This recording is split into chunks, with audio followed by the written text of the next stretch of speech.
Every day, 221,000 more babies are born than people die.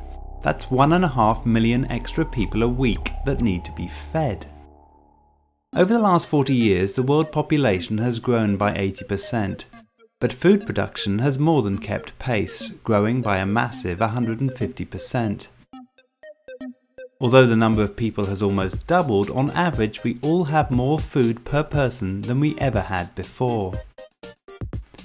The good news is that population growth is slowing down and by 2050 should have almost reached zero. But not before adding another 2.5 billion people to the global population. That's 9.2 billion people, 34% more than there are right now, and 60% of them living in Asia. And here's the problem. Much of the vast increases in food production came in the 1970s in what is known as the Green Revolution. Before then, to increase food production, you just increased the area of land you farmed, but land was running out. So in the 70s, new fertilizers, pesticides and seed variations were used to increase yields, allowing for much bigger harvests from the same plots of land. But at some point in the 1980s, the rate at the crop yields were increasing started to fall, and in the 1990s, the food production growth rate dropped below the population growth rate.